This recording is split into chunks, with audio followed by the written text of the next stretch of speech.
Hola, hola, ¿qué tal? Muy bienvenido nuevamente a su Academia Virtual de Contabilidad y Finanzas y bienvenido a la videoclase número 10 de esa serie, programa Contabilidad desde cero para emprendedores. Esta clase se nos hizo un poquito más extensa, sin embargo, es muy importante que la vea toda como base para lo que continúa en el proceso de registro de las operaciones contables que lleva a cabo una entidad. Así que vamos a la clase número 10 después de una corta introducción.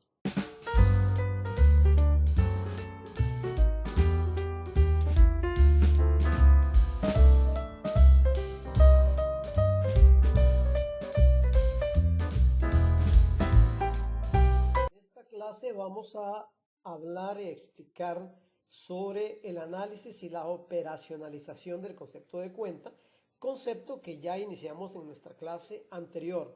Pero antes de entrar en el tema de manera amplia, vamos a ver un breve resumen de lo que hemos visto hasta este momento para haber llegado al concepto de cuenta.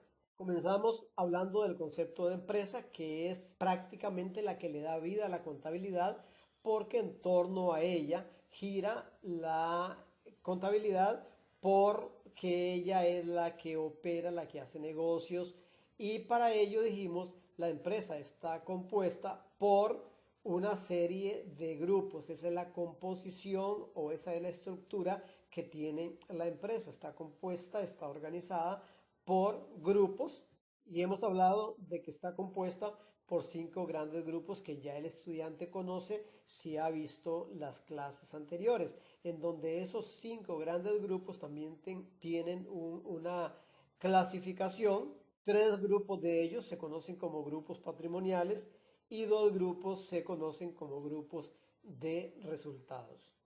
En torno alrededor de todos estos grupos, de estos 5 grandes grupos de la empresa, de la estructura empresarial, entonces surge lo que conocemos como transacciones y son aquellas actividades comerciales que la empresa realiza prácticamente todos los días. Las conocemos como transacciones o como operaciones comerciales, producto de todas las actividades que lleva a cabo la empresa en materia económica financiera. Esas transacciones que la empresa realiza son las que conducen precisamente a la necesidad de que sean registradas por la contabilidad de manera sistematizada. Esta es entonces una función de la contabilidad, como ya hemos explicado, de manera sistematizada. La empresa, compuesta por grupos, lleva a cabo transacciones que deben ser registrados de manera sistematizada, lo cual es función de la contabilidad y es ahí donde nació lo que se conoce como cuenta, que es el concepto en el cual habíamos concluido nuestra clase anterior, en las cuentas contables. Elemento primordial, herramienta principal para llevar a cabo los registros de la entidad en torno a sus operaciones comerciales o transacciones que realiza. Recapitulando, diríamos entonces que la empresa le da vida a la contabilidad, puesto que la empresa es la que opera, es la que lleva a cabo todo tipo de actividad y esta empresa está organizada o estructurada por grupos, grupos que son patrimoniales y grupos de resultados, alrededor de los cuales se llevan a cabo transacciones que deben ser registradas por la contabilidad, para lo cual se usa una unidad o una herramienta que se conoce como cuenta o cuentas contables.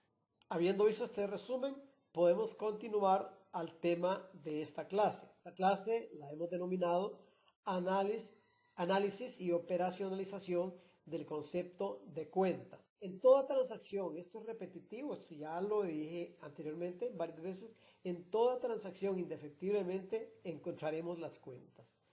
Porque si bien es cierto, la operación como tal no se expresa así, es decir, cuando vamos a negociar no hablamos de cuenta, pero de cada operación, de cada transacción, surge una o más cuentas que son necesarias para el registro de las transacciones u operaciones, y eso lo veremos ampliamente cuando empecemos a ver los ejercicios de operaciones o transacciones de la empresa. Precisamente es el concepto de cuenta el que hace la diferencia con sistemas rudimentarios de registro. Toda actividad a lo largo del tiempo, a lo largo de los años, la historia del comercio ha tenido sistemas de registro. Algunos muy rudimentarios, porque no obedecen a un sistema o a una ciencia como es el caso de la contabilidad. Sin embargo, ahí han estado presentes los registros y los registros contables en particular, que es el tema que nos tiene en esta clase. Ahora bien, ¿cuál es la diferencia con la sistematización a través de las cuentas?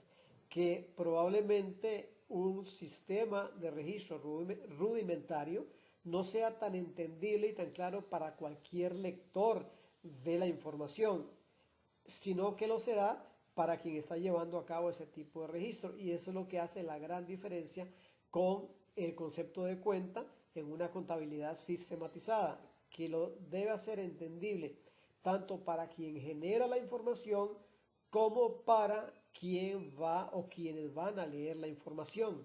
Esos sistemas rudimentarios de registro los encontramos con mayor frecuencia en el comercio informal o también en los negocios muy pequeños que no pueden todavía implementar un sistema de contabilidad sistematizado. Ejemplos de registros rudimentarios son expresiones que anota la persona como Pedro me debe tanta cantidad de dinero, yo le debo a Pedro tanta cantidad de dinero, María me vendió tantos dólares en mercadería, le vendí a María tantos dólares en mercadería. Esas y muchas más expresiones que encontramos en los registros rudimentarios del comercio informal y que, si bien es cierto, brindan información, es una información un poquito difícil de llevar al análisis porque no nos permite sistematizarla de manera que sea concisa, pero entendible para cualquier lector. Y esa es la idea de la contabilidad, que la información sea concisa, pero claramente entendible. Ahora surge una pregunta que el estudiante probablemente se esté planteando, o la persona que apenas comienza en el mundo de la contabilidad y los negocios, y es, ¿cuántas cuentas tiene cada grupo? Acordémonos que son varios los grupos que tienen la contabilidad, 5 en particular, con sus respectivas clasificaciones, y cada uno de esos grupos, hemos dicho, está compuesto por cuentas o deben crearse alrededor de ellos cuentas que nos permitan un registro sistematizado. Pero ¿cuántas cuentas tiene cada grupo? Bueno, aquí vamos a explicar que no hay una cantidad definida de cuentas para cada grupo, porque la cantidad de cuentas va a depender de varios elementos, tales como el tamaño de la empresa, la naturaleza de la misma, el tipo de empresa que es, y la cantidad de actividades, transacciones u operaciones que lleve a cabo diariamente, semanalmente o mensualmente. Todo eso dará origen a una cantidad de cuentas que podría variar de una empresa a otra o de un negocio a otro. Y viene otra pregunta que también es válida y es, ¿están estandarizadas las cuentas en todas las empresas? Es decir, son la misma cantidad en todas las empresas y se llaman igual, son iguales todas. Y aquí tenemos que aclarar algo muy importante. Hay dos tipos básicos de entidades. Una son las instituciones públicas y otra es la empresa privada. La institución pública tiene una particularidad y es que se rige por principios o el principio de legalidad, y a diferencia de la empresa privada hay como cierta discrecionalidad en lo que hace o en la forma de hacer las cosas. Así que debo decirles que se ha procurado a nivel país, en muchos países, hacer esta estandarización, y tal vez donde más se ha ido logrando es en las instituciones públicas, donde se han creado los planes de cuentas a fin de que todas las instituciones públicas usen el mismo codificador o el mismo catálogo de cuentas, tema del cual hablaremos más adelante de la codificación. Recuerden que había una definición que nos hablaba de que la cuenta es un nombre codificado, numerado. De eso estaremos hablando más adelante en nuestro programa. Pero vuelvo a insistir en que las instituciones públicas son las que tal vez en algunos países hayan logrado más esta estandarización a nivel de instituciones públicas, lo cual no se ha logrado de manera total, pero sí ha habido un gran avance en este tema de la estandarización de las cuentas. A nivel de las empresas privadas, pues como dije, hay más discrecionalidad y aunque haya diferencias, sí podemos garantizar que las cuentas de las empresas, tanto a nivel empresarial, interempresarial, como a nivel países, tienen mucha similitud. De tal manera que trabajar en una empresa y pasar a otra no nos traerá mayores complicaciones en el manejo de las cuentas, e incluso trabajar en un país y luego trabajar en otro país no nos traerá complicaciones para entenderlas. En este momento puedo acordarme, por ejemplo, que en algunos países todas las ventas que se hagan a crédito se llevan a una cuenta que se llama cuentas por cobrar, mientras que en otros países se llama clientes. Las ventas que nos hacen, o sea, las compras que hacemos nosotros en nuestra empresa, se recogen en una cuenta que se llama cuentas por pagar. En otros países se puede llamar acreedores, pero al final es lo mismo. Sin embargo, esas son diferencias que no son significativas ni están dadas en todas las cuentas. Hay cuentas que son muy similares. Sin embargo, es tarea del estudiante, una vez llevando a cabo su trabajo, una vez que se haya incorporado al mundo laboral, identificar sus catálogos de cuentas, sus planes de cuentas, para identificar cómo se llaman las cuentas que pertenecen a cada grupo. Ahora, muy importante también es, bueno, ¿y cuáles son los nombres de las cuentas? ¿Qué nombre debo darle a las cuentas? ¿Cómo se llaman las cuentas de cada grupo? Esa es una pregunta muy importante porque al inicio pensamos que podríamos tener problema con eso, pero no. Las cuentas, por lo general, aunque haya algunas excepciones, toman el nombre de las partidas o rubros que representan. No en todos los casos, no en todos los casos se da esto, pero sí es muy común que se dé que el nombre de las cuentas sean el mismo del rubro o de la partida que están representando. Vamos a poner unos 2 o 3 ejemplos. En el caso de todo lo que tiene que ver con los pagos o el efectivo, tanto los pagos que hacemos como los dineros que recibimos llevan el nombre de efectivo. En algunos casos se llama caja, en otros casos efectivo, caja, efectivo, y hemos visto algún catálogo de cuentas que diga caja o efectivo en el mismo nombre de la cuenta, pero el más común que ha venido prevaleciendo en los últimos años es el nombre de efectivo. Entonces notemos que efectivo se llama la cuenta de una partida o rubro que en el plano físico material también se llama efectivo. Porque aquí tenemos que diferenciar efectivo como bien tangible material y efectivo como cuenta. Por ejemplo, yo como auditor llego a una empresa y digo, quiero verificar el efectivo. La administración tiene que remitirme a donde tienen el efectivo propiamente como moneda, a la caja chica, a la caja fuerte, a las cuentas bancarias. Pero si yo pregunto o digo que quiero verificar la cuenta caja, no me tienen que conducir al material, al efectivo material, sino que tienen que conducirme a la cuenta, a los libros donde están registradas las cuentas y mostrarme la cuenta de efectivo. Que en la buena teoría debería coincidir el efectivo material con el efectivo que refleja la cuenta que se llama efectivo. Puede que no ocurra eso y ya ese es un tema que tendría que ver con materia de control, materia de auditoría, pero estamos hablando ahorita de los nombres que toman las cuentas. Veamos otro caso. hay un rubro o una partida en las empresas que es parte del activo, que son los vehículos.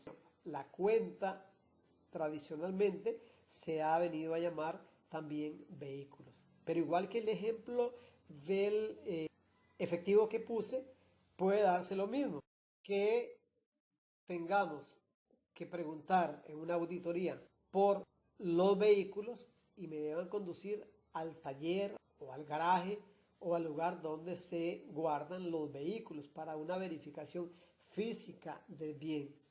Pero si pregunto por la cuenta vehículos, no tengo que verificar ese bien tangible, sino que tengo que ir a un libro donde se encuentre registrado lo relacionado con vehículos. Un poquito aquí para entender entonces cómo las cuentas toman nombre de la partida o rubro a la que pertenecen en la mayoría de los casos. No siempre se va a dar, por ejemplo, cuando vendemos a crédito, que nos quedan a deber, no ponemos, generalmente la cuenta no se llama ventas al crédito. ¿Ven? Ahí hay una diferencia.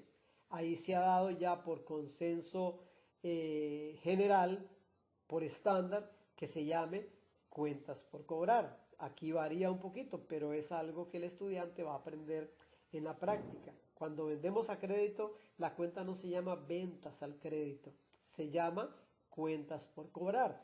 Cuando compramos al crédito, la cuenta no se llama compras al crédito, se llama cuentas por pagar, que obedece a una compra que hemos hecho al crédito. Espero darme a entender con esta parte. Así que ahora, habiendo entendido esto, eso aplica para cada partida del activo, del pasivo, del patrimonio, de los ingresos o de los gastos que hay en la empresa, y es trabajo del estudiante cuando está trabajando en un negocio, en una empresa o en un despacho contable, comenzar por identificar todas las partidas de cada uno de esos grupos que tiene la empresa para la cual está trabajando. Tiene que identificar en cada uno de esos grupos qué partidas, qué rubros o qué elementos, cuáles son los bienes, cuáles son las deudas, cuál es el patrimonio, cuáles son los ingresos que existen, cuáles son los gastos y comenzar a identificar las partidas que tiene con relación a las cuentas. Ahora bien, por lo general no va a tener el estudiante que darle nombre a esas partidas porque a no ser que se le haya encomendado hacer el catálogo de cuentas, de lo cual hablaremos más adelante, ya los catálogos en las empresas en marcha ya están definidos por personas que en su momento los definieron o los elaboraron. Entonces, habiendo entendido esto, vamos a pasar al análisis de las cuentas. Ya entendiendo que es una cuenta, dijimos que una cuenta es un nombre o concepto que se le da a aquellas actividades, operaciones recurrentes que se repiten, como siempre compramos, siempre compramos, siempre vendemos, y ahí ya entra entonces el efectivo, o entran las cuentas por cobrar, o entran las cuentas por pagar como cuentas. Ahora vamos a analizar las cuentas de una manera un poquito más profunda. Y vamos a decir que las cuentas contables que pertenecen a cada grupo de los grupos que conforman la empresa reúnen ciertas características. Una de esas características es la siguiente, que ellas tienen una naturaleza. Repito, las cuentas tienen una naturaleza. Las cuentas son, por naturaleza, deudoras o son, por naturaleza, acreedoras. Una vez más, las cuentas son, por naturaleza, o deudoras o acreedoras. Y en este caso, el estudiante nada más debe aprender esto, de que son deudoras o son acreedoras.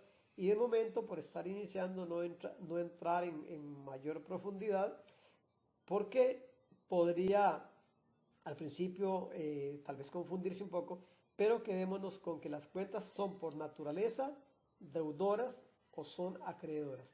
Más adelante habrán cosas que el estudiante se percate sin siquiera saberlo respecto a esto de la naturaleza de las cuentas en cuanto a que son deudoras o son acreedoras. Otro aspecto importante es, u otra característica, es que las cuentas tienen algo que se llama movimiento funcional. Primera característica que vimos, que son deudoras o son acreedoras según su naturaleza. Ahora estamos viendo que las cuentas tienen un movimiento funcional, lo cual significa que las cuentas aumentan o disminuyen. Las cuentas tienen movimiento funcional, por lo que aumentan o disminuyen. Esto es muy importante que el estudiante se lo aprenda para poder entender lo que sigue. ¿Cuáles cuentas son deudoras y cuáles cuentas son acreedoras? ¿Cuáles cuentas son deudoras y cuáles cuentas son acreedoras? Son cuentas deudoras las cuentas del grupo de activos y las cuentas del grupo de gastos. Téngalo presente el estudiante, son deudoras las cuentas del activo y son deudoras las cuentas de gastos. ¿Cuáles cuentas son acreedoras? Son acreedoras las cuentas de pasivo, las cuentas de patrimonio y las cuentas de ingresos. Otra vez, son deudoras las cuentas del activo y las cuentas de gastos y son acreedoras las cuentas de pasivo, las cuentas de patrimonio y las cuentas de ingresos. Téngalo presente el estudiante y si no, puedes repasar la clase las veces que lo considere necesario. Puede hacer el repaso las veces que sea necesario. La clase estará en el canal, en la academia, y puede estarlas consultando todas las veces que lo considere necesario. Vamos a ver ahora un ejemplo de aumento y disminución en cuentas. Dijimos que las cuentas aumentan y las cuentas disminuyen, pero antes de decirles, esto tiene una lógica. Las cuentas van a aumentar cuando aumenta el rubro al que le da nombre y las cuentas van a disminuir cuando disminuye el rubro al que le da nombre. Por ejemplo, los vehículos es un rubro tangible, físico, un bien material que existe y tiene una cuenta para poder hacer los registros contables que se llama vehículos. ¿Cuándo va a aumentar la cuenta vehículos? Cuando el rubro vehículos aumente. ¿Cuándo va a disminuir la cuenta vehículos? Cuando el rubro que le da origen a esa cuenta, el bien tangible, disminuye. Eso tiene una lógica, pero tenemos que explicarlo de manera académica también. Entonces veamos el caso de la cuenta efectivo. Recordemos que la cuenta efectivo lo vimos en otra clase, en una clase anterior. La cuenta efectivo se da cuando recibimos dinero por algún concepto. Entonces, la cuenta efectivo va a aumentar cuando aumente el efectivo, lógicamente. Entonces, la cuenta efectivo aumenta cuando se recibe dinero por cualquier concepto. Ejemplo, ingresos por ventas, cobro de cuentas por cobrar, ingresos por financiamiento, ingresos por ventas de activos y cualquier otro concepto por el que haya ingresos en la empresa de efectivo. ¿Cuándo disminuye la cuenta de efectivo? La cuenta de efectivo disminuye cuando se paga dinero por cualquier concepto. Cuando se hacen compras, cuando se pagan gastos, cuando se hacen pagos o abonos de deudas, cuando se hacen desembolsos por inversiones en activos, que se compra un vehículo, un terreno, que se invierte en la bolsa de valores o que se invierte en alguna entidad financiera. Cada vez que haya un desembolso o una erogación de dinero, va a disminuir la cuenta de efectivo paralelamente a la disminución del rubro del bien tangible o material que se llama efectivo. Otro ejemplo, vamos a verlo con las cuentas por cobrar. ¿Cuándo aumentan las cuentas por cobrar? Como cuenta, la cuentas por cobrar, ¿cuándo aumentan? Cuando vendemos a crédito y nos quedan debiendo. Cada vez que vendemos a crédito y nos quedan debiendo, aumentan las cuentas por cobrar. También aumentan cuando hacemos préstamos a empleados o a particulares, aumentan las cuentas por cobrar. ¿Cuándo disminuye las cuentas por cobrar? La cuenta denominada cuentas por cobrar disminuye cuando nos cancelan las cuentas por cobrar, los que nos deben, o sea, nuestros clientes, o cuando nos hacen abonos. Va paralelo a la cuenta que tienen pendiente con nosotros y que la representamos con la cuenta cuentas por cobrar. Cuando vienen y nos cancelan una deuda, la cuenta por cobrar disminuye. Cuando nos hacen un abono, las cuentas por cobrar también disminuyen. Veamos otro ejemplo ahora con una cuenta. Esas cuentas anteriores que vimos pertenecen al grupo de activo. Ahora veamos un ejemplo del movimiento funcional de las cuentas con una cuenta de pasivo, las cuentas por pagar. ¿Cuándo aumentan la cuenta? Cuentas por pagar. La cuenta, cuentas por pagar. Recuerden, como cuenta, la que está en libros, la que se usa para registros. Aumenta cuando compramos a crédito. Aumenta cuando nos hacen préstamos a corto plazo. Aumenta la cuenta, cuentas por pagar. ¿Y cuándo disminuye? La cuenta, cuentas por pagar disminuye cuando cancelamos una cuenta por pagar, si la pagamos totalmente. También cuando hacemos abonos a una cuenta por pagar, disminuye la cuenta, cuentas por pagar. Entonces, como habíamos dicho anteriormente, las partidas, que son los rubros existentes materialmente en la empresa, y las cuentas tienen una gran relación, puesto que en muchos de los casos el nombre de la cuenta que va a representar las transacciones que se hagan en ese rubro, en esa partida, se llaman igual, aunque no en todos los casos, y el estudiante irá identificando cada caso en particular, principalmente ya en la práctica, aparte de que lo veremos en algunos ejercicios que realicemos a lo largo del programa, también lo verá en la práctica una vez que esté poniendo en práctica lo aprendido en este programa.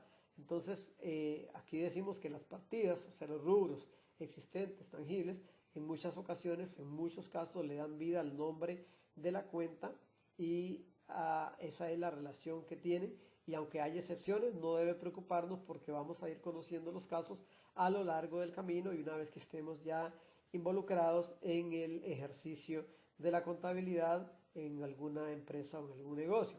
En las clases número 5, 6 y 7 se anotaron algunas partidas de activo, pasivo y patrimonio. Ahí lo vimos como partidas. Hablamos de que el activo está compuesto por esta y esta partida, que el activo corriente está compuesta por el efectivo, por las cuentas por cobrar, por las inversiones a corto plazo, como partidas o como rubros existentes. Ahora estamos viendo que ellas le dan vida también en muchos casos al nombre de la cuenta que las va a representar o los va a representar para efectos del registro contable.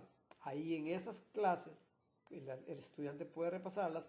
Se anotaron algunas partidas de activo, pasivo y patrimonio. Con base en esto, tenemos que decir que también, al igual que vimos la clasificación del activo, el pasivo y el patrimonio en clases previas, también los ingresos tienen una clasificación. La clasificación de los ingresos más común es ingresos por ventas, ingresos por servicios, ingresos financieros, otros ingresos. Eso dependiendo del tipo de negocio o empresa en la que estemos laborando. Ingresos por ventas de productos, mercaderías, ingresos por servicios, pueden ser servicios profesionales o de otra naturaleza, e ingresos financieros que tienen que ver con la generación de intereses, comisiones en las inversiones que haga la empresa. Esos son ingresos financieros. Y hay otros ingresos que la empresa puede también tener, los cuales veremos en algunos ejercicios prácticos.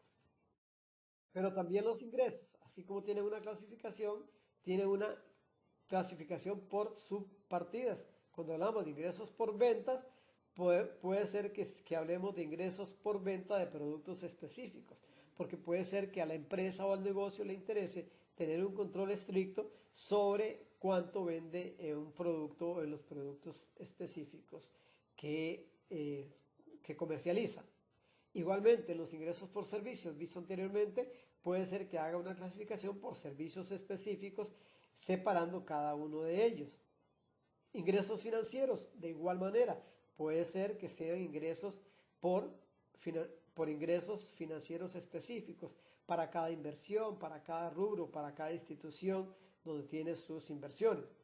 E igualmente querría tener una subpartida de ingresos por otros servicios específicos. De igual manera, tenemos la clasificación de los gastos. Los gastos por lo general se clasifican en gastos generales, gastos administrativos, gastos de venta, gastos financieros y otros gastos, sin ser exclusivo, ya que la empresa tiene la discrecionalidad de hacer la clasificación que considere que es útil para su generación de información según tenga que brindar información a diferentes actores. Entonces, lo común, lo más estándar que se conoce son gastos generales, gastos administrativos, gastos de venta, gastos financieros y otros gastos. ¿Y qué tiene que ver esta clasificación? Preguntar al estudiante. Eso tiene que ver con los departamentos a los que se les asignan o cargan, como se dice en términos contables, o se le cargan los gastos. Un gasto general es un gasto que se utiliza en toda la empresa y no afecta en particular a un departamento que tiene un gerente que responde por ese departamento. Un gasto administrativo o los gastos administrativos son aquellos gastos que tienen que ver con los gastos que hace la parte de la administración, sea la administración general o también administración departamental. Eso ya queda a criterio de las políticas de la empresa. Los gastos de venta tendrán que ver con los gastos que hace el departamento de ventas específicamente. Los gastos financieros son los gastos que se pagan normalmente por intereses o algún tipo de comisión que se haya clasificado como un gasto financiero. Y sobre otros gastos hablaremos en algún ejercicio en el que incorporemos y que tengamos que ver sobre otros gastos para que le quede claro al estudiante. De todas formas, en este caso, un poquito para que quede más claro, un gasto administrativo sería el combustible que utiliza el carro del gerente. Un gasto de venta sería el combustible que utilizan los carros o vehículos que se utilizan para las rutas de venta, a manera de ejemplo, para que sea más entendible para el estudiante. Tienen subpartidas los gastos también. Gastos generales. Pues tendríamos gastos generales por renglones específicos en donde se clasificaría cada gasto, cada renglón, combustibles, lubricantes, salarios, viáticos, gastos de representación. Los gastos administrativos de igual manera tendrían sus renglones específicos. Los gastos de venta por lo consiguiente, gastos financieros también y otros gastos también podrían estar clasificados por renglones específicos. Esto, repetimos, va a depender de las políticas establecidas previamente por la institución o por la empresa y tendrán que ver mucho con el volumen de operaciones, con la cantidad de transacciones y con la forma como se pretenda o se necesite brindar la información a los actores interesados.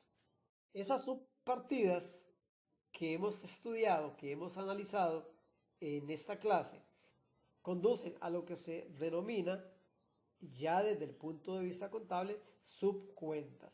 Así que cada cuenta tendrá una o más subcuentas. Por ejemplo, si tenemos una cuenta que se llame bancos, tendríamos subcuentas que podrían ser Banco del Interior, el Banco Nacional, Banco de la República, dependiendo los bancos en los que tengamos cuentas. Así, entonces, las subpartidas de los diferentes grupos tangibles o materiales conducen contablemente a las subcuentas con las cuales vamos a registrar de manera más específica esa transacción o esa negociación. Por ejemplo, si tenemos la cuenta, que nunca falta, generalmente siempre está en casi todas las empresas, que se llama cuentas por pagar, pues tendríamos una subcuenta que se llame cuentas por pagar almacén El Emporio, cuentas por pagar a otro almacén y así sucesivamente. Ahora, para concluir esta clase, vamos a asignar un ejercicio libre, no lo tienen que subir a ninguna plataforma, es solamente el interés del estudiante el que hará que trate de llevar a cabo este ejercicio. El estudiante puede encontrar que las partidas del activo, pasivo y patrimonio vistas en la clase 5, 6 y 7 coinciden con nombres de las cuentas. Ahí pusimos algunas partidas o rubros de esos grupos. Entonces, ¿cuál sería el trabajo? Ver con cuáles cuentas coinciden o a cuáles puede utilizar el mismo nombre de la partida como nombre de la cuenta. Analice cuáles también son cuentas deudoras y cuáles son cuentas acreedoras. Razone el estudiante para cada una de ellas cuando aumentan esas cuentas que logre tomar de esas clasificación que dimos en estas clases, cuando aumentan y cuando disminuyen. Otra vez el ejercicio es: revise el estudiante las partidas del activo, pasivo y patrimonio vistas en las clases 5, 6 y 7, las cuales coinciden con nombres de cuentas. Analice cuáles son cuentas deudoras y cuáles cuentas acreedoras. Razone para cada una de ellas cuándo aumentan y cuándo disminuyen. Muy bien, estimados estudiantes, es un placer haber estado con ustedes en esta clase. Nos veríamos en la próxima clase número 11, donde continuaríamos estudiando el tema de las transacciones de las empresas, analizando más a fondo las cuentas y registros contables, el análisis de los procedimientos ya desde un punto de vista más práctico, con base en ejercicios u operaciones que se lleven a cabo. Esta clase ha sido un poquito más larga, pero esperamos que sea útil para cada uno de ustedes. Nos vemos en la próxima clase. Fue un placer haber estado con ustedes. Se despide su profesor Félix Miranda.